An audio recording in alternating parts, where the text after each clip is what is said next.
Hello folks, it's the Pace Chaser again. Welcome to another one of my videos. So I'm doing this in June 2024 and I recently started filming a series where I look at some of the Code 3 models that are in my collection that I've repainted and generally modified and all that kind of thing. And the idea of the series is to try and encourage people to have a go at doing their own Code 3s. There might be people out there who are thinking about doing it but who haven't quite plucked up the courage yet to take apart a model and to repaint it.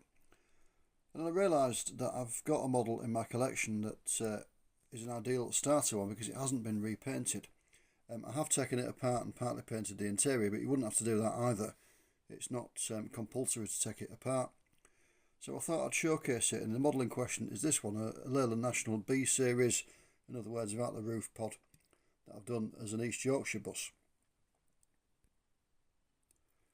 So as I say, I realise it's quite a daunting prospect to take apart a die-cast model if you've never done it before and to start painting it and all that kind of thing. But this one isn't repainted. It was bought as the West Yorkshire release that the FE did. And it's been modified, as you can see, to be an East Yorkshire vehicle. But as I say, it's not been repainted. Back in the day, West Yorkshire and East Yorkshire were both part of the National Bus Company. Now, National Bus Company gave their subsidiaries a choice. They could either paint the buses in red and white or green and white, and West Yorkshire and East Yorkshire both chose red and white. Now, so the bus was already in the correct livery for East Yorkshire, it just had West Yorkshire markings on it. So what I did was I took off the West Yorkshire name. I left the National Bus Company logo because that was correct. I actually left the Yorkshire in place as well, as you can probably tell by the slightly different font. I could have turned that off and just put a full new fleet name on, but what I did, I removed the word West. There's various ways you can do that. You can use nail varnish remover, a little bit of that on a cotton bud and just rub it on. What I tend to use is this enamel thinners from Humbrol that you can buy from any shop that sells Humbrol paint. Again, I get a little bit of it on a cotton bud and just rub the bit of the transfer that you want to remove. In the case of this, the West it came with. Rub it on there, and eventually you rub the lettering away, and then obviously let it dry, and you can stick on some replacement transfers. Now the replacement transfers I got were from a supplier on eBay.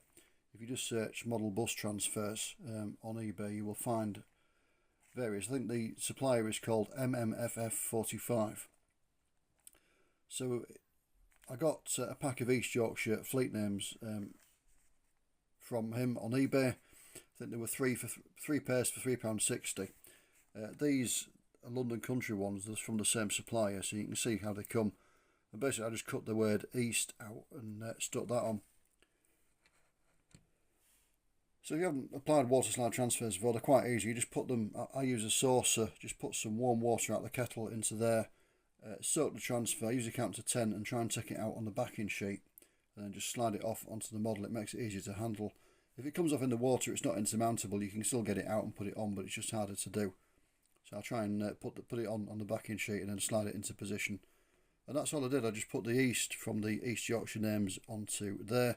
I could have taken the full name off, the full printed name off the model as I got it, and just put the full fleet name on. But as I said, I chose just to replace the word West with East. Did that on both sides.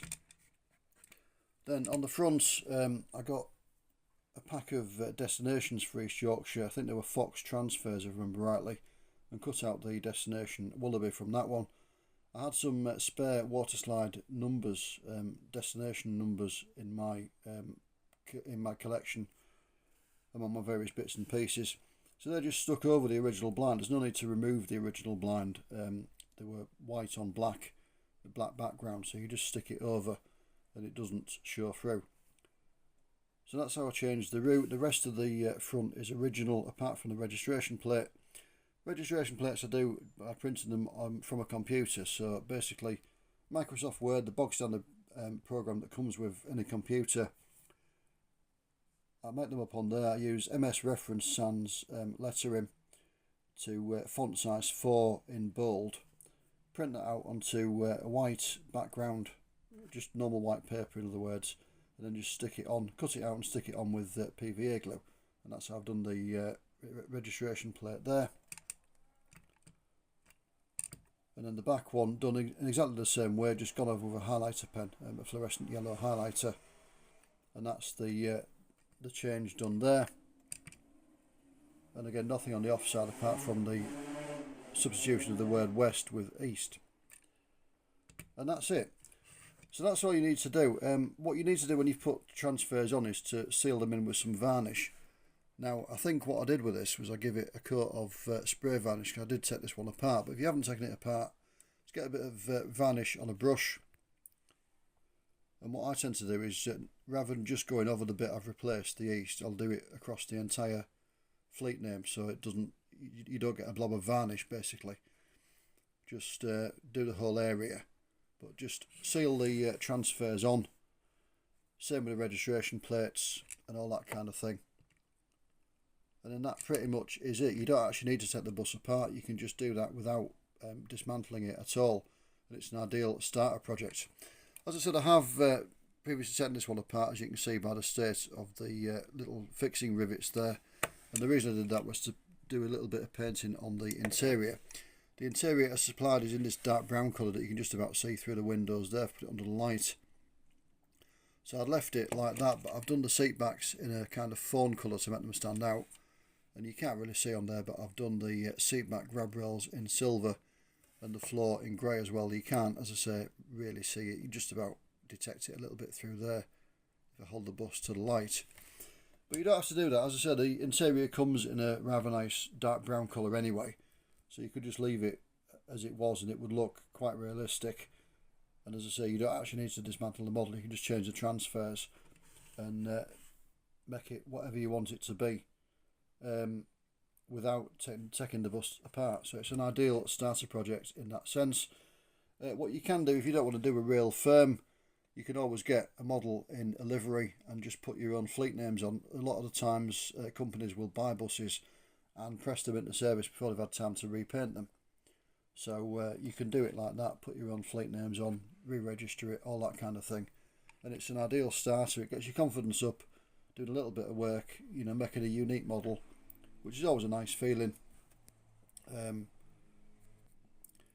know, I remember doing my first Code 3 about 11 years ago from the time I'm doing this video. It wasn't particularly good. I don't still have it. It got sold as part of reducing the amount of stuff I had for a house move. But it wasn't particularly good, but it gave me a great deal of satisfaction just to have something that wasn't factory produced. And the feeling of having done it once you've taken the plunge and started is really, really good. So I would, as I say, encourage anybody to have a go. And if you don't want to take a bus apart, then just experiment with changing the transfers on one like that one. And that's, as I say, an ideal starter project. So hopefully that's inspired you to have a go if you were humming and hawing and thinking about it. I hope so. Honestly, you won't regret it. Just have a go. It's a great feeling when you do it, when you produce something that's different and unique. It really is. So thank you for joining me. Take care, and I will see you again soon. Bye for now.